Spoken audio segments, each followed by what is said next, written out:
جی اور کوئی کویشچن؟ السلام علیکم ورحمۃ اللہ۔ وعلیکم السلام۔ صاحب میرا یہ سوال ہے کہ ہمیں کوئی مشکل پیش آتی ہے تو ابتداً شکوہ کر دیتے پھر صبر آ جاتا ہے، تو کیا اس پہ بھی ثواب ملے گا کہ نہیں؟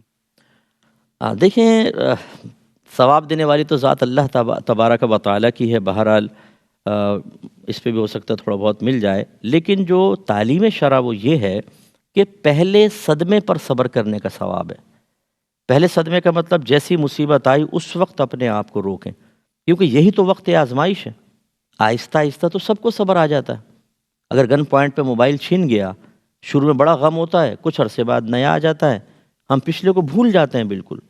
تو آہستہ آہستہ تو صبر آ ہی جاتا ہے، اور یہ وہی صبر ہے جو آپ نے ارشاد فرمایا کہ وہبی ہے، کسبی والے میں ہار گئے، وہبی والے کا انتظار کیا۔ نبی کریم صلی اللہ علیہ وسلم ایک مرتبہ قبرستان سے گزر رہے تھے تو ایک عورت ایک قبر کے پاس بیٹھی رو رہی تھی، تو رحمت کونین صلی اللہ علیہ وسلم نے فرمایا کہ صبر کرو۔ تو اس نے دیکھا نہیں پیچھے کون ہے، تو اس نے کہا جیسی مصیبت مجھ پر آئی ہے آپ پر آتی نا تو پھر دیکھتے آپ۔ نبی کریم صلی اللہ علیہ وسلم خاموشی سے تشریف لے گئے۔ بعد میں اس عورت کو کسی نے بتایا کہ وہ تو رحمت کونین صلی اللہ علیہ وسلم تھے، تو وہ تو گھبرائی گی، پھر آپ کی خدمت میں حاضر ہوئی اور عرض کیا رسول اللہ میں نے آپ کو دیکھا نہیں تھا۔ تو رحمت کونین صلی اللہ علیہ وسلم نے صرف ایک جملہ فرمایا کہ صبر تو پہلے صدمے پر ہوتا ہے، یعنی تلقین کی کہ جو صبر کا ثواب ہے، آزمائش وہ کیوں ہے؟ کیونکہ آپ اپنے آپ سے لڑتے ہیں، آپ اپنے اندر سے اٹھنے والے طوفان کو صرف اللہ کی رضا کی خاطر دباتے ہیں، کیونکہ جب آدمی بول لیتا ہے نا، شکوہ کرتا ہے، دل ٹھنڈا ہو جاتا ہے۔ اسی لیے عورتیں جو اپنے شوہر کی، ساس کی، نندوں کی غیبتیں کرتی ہیں تو دل کہتی ہیں میرا دل ہلکا سا ہو گیا، اس سے پہلے نہیں ہلکا ہوتا۔ اس کا مطلب ہے کہ جب آپ صبر کرتے ہیں تو پورا پریشر اپنے اوپر لے رہے ہوتے ہیں۔ آپ اگر پریشر ریلیز کرنا چاہتے ہیں تو آپ بول لیں، لیکن پہلے صدمے پہ انتہائی پریشر اور اللہ کی رضا کی خاطر اس پریشر کی تکلیف اپنے اندر رکھ لی، آپ نے اس کو دبا لیا، صبر کیا، تبھی اس کے اوپر ثواب ملے گا۔ سمجھا نہیں ہے؟ تو اس لیے یہ بعض لوگ ایسے ہوتے ہیں کہ خوب شکوہ شکایت کرتے ہیں، اور یہ عورتوں بہنوں میں نے زیادہ یہ چیزیں دیکھی ہیں، اور آخر میں کہتی ہیں کیا کریں ہم تو صبر کر رہے ہیں۔ تو یہ جو وہ بھیانک اور پرسرار سا صبر ہے، اس صبر کی شریعت میں کوئی گنجائش نہیں ہے کہ آپ پورا شکوہ کر لیں، شکایت کر لیں، معاذ اللہ کلمہ کفر نکال لیں اور پھر آپ آخر میں یہ کہیں۔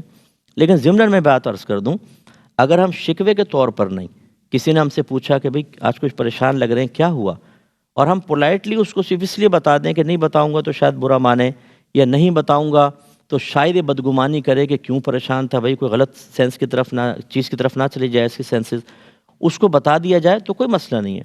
ایسی کوئی بیٹی اگر میکے میں آ کے اپنے سسرال والوں کی زیادتی اس لیے بتا رہی ہے کہ وہ اس کو برداشت نہیں کر پا رہی، دماغ کی رگیں کھنچ رہی ہیں، ٹی بی ہو سکتی ہے، شوگر ہو سکتی ہے، ہائی بلڈ پریشر میں مبتلا ہو سکتی ہے، تو وہ اپنی والدہ اور بہنوں کو صرف صورتحال بتا رہی ہے۔ کیونکہ یہ مائیں جو ہوتی ہیں جب بچی میکے چلی جاتی ہے، واپس سسرال جا کے واپس آتی ہے تو فیس ریڈر بہت زبردست ہوتی ہیں، ذرا بھی بچی کے چہرے پہ کچھ ایسے خوشی کے آثار نہیں تو بولتی ہیں کیا ہوا تو بتاؤ، خوش نظر نہیں آ رہی۔ تو اس میں اگر کوئی ظاہر کر دیا جائے اور شکوہ شکایت بالکل نہ ہو تو کوئی مسئلہ نہیں ہے، کیونکہ یہ تو بعد کی چیز ہے، صبر تو آپ پہلے کر چکے ہیں۔ گن پوائنٹ میں موبائل چھین گیا، آپ نے شکوہ شکایت سے روک لیا، اب آپ گھر آ گئے، گھر والوں نے کہا کیا ہوا، اب آپ نے بتا دیا جی موبائل چھین گیا، تو یہ تو شکوہ تو نہیں کر رہے، یہ تو صورتحال کا بیان ہے۔ لہٰذا اس طرح کی کوئی صورتحال ہو تو اس میں کوئی حرج نہیں ہے۔ اسی لیے ہم یہ کہتے ہیں کہ صرف آپ صبر کی ایک فضیلت سن کر یہ سوچیں کہ میں صبر حاصل کر لوں گا، یہ مشکل ہے۔ ہمیں صبر کی تعریف، صبر کی اقسام، صبر کرنے کا طریقہ، اس کے مختلف پہلوؤں سے اس پر غور کرنا ہوگا، پھر ہمیں وہ معرفت حاصل ہوگی جو دو فائدے دے گی۔ ایک چیز کی معرفت حاصل ہوگی، اس کو ہم حاصل کر سکیں گے اور پرفیکٹ طور پر، اور دوسرا حقیقتاً میں عرض کروں کہ جب ہم ان چیزوں کا علم حاصل کرنے کے بعد اپنے بزرگان دین کو پڑھتے ہیں تو پھر کہتے ہیں کہ واہ ان کی زندگی تھی زبردست۔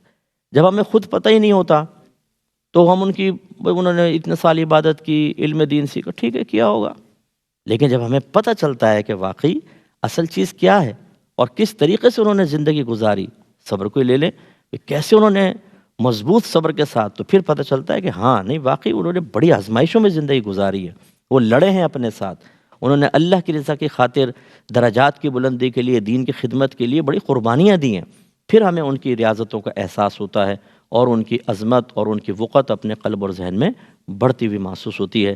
اللہ تعالیٰ سے دعا ہے کہ رب کریم ہم سب کو خواجہ صاحب علیہ رحمہ خواجہ غریب نواز رضی اللہ تعالیٰ عنہ کی سنتوں پر عمل کرنے کی توفیق عطا فرمائے، اور خصوصاً وصف صبر میں اللہ ہمیں کامل کر دے۔ آمین۔ وآخر دعوانا ان الحمد للہ رب العالمین۔